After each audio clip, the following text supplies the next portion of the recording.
I'll briefly cover the concepts of pose tracking and 3D reconstruction and how they related to my homework in this video. Pose tracking is to calculate the 6th degree of freedom of an object. 3D reconstruction is to estimate the 3D structure of the object and reconstruct them by rendering in virtual spaces. Both of the tasks require us to estimate the 6 DOF pose of objects.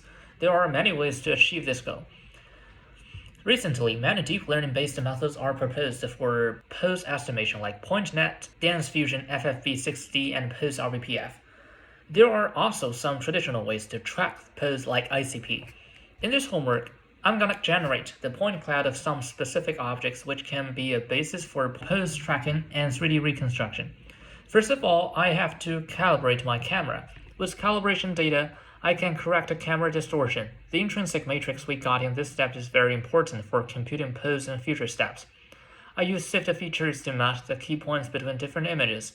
Given a reference image like Oracle code or QR code or other size-aware markers, we can calculate the 3D rotation and translation of our camera by matching key points between reference image and the captured image. Here's how my camera pose estimation works. I calculate the relative rotation and translation of my camera and render a virtual cube on my AR marker accordingly. Once we have a bunch of images of same objects in our AR marker captured from different viewpoints, we can build a point cloud of those objects by computing the depth of common features between these images and based on essential matrix.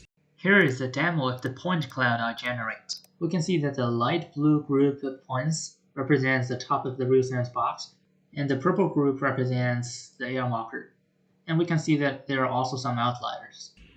Usually, there are a huge number of so-called common features. Some are good and some are bad. We can filter some bad matches using epipolar constraint. Furthermore, we can sort the matched key point pairs by distance and only pick the top 20 or 50 matches in order to get a more robust result. We can see here if I pick the top 20 key points, the outliers and abnormal points are greatly decreased in the new point clouds. For the bonus question, if the 3D matching and feature detection is constrained only to the known AR marker features, we can measure the error of 3D reconstruction by calculating the difference between the estimated pose and the ground truth pose of the marker when we have the ground truth pose.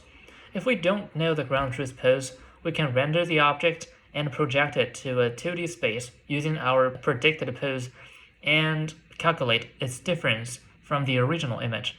That's all. Thank you for watching.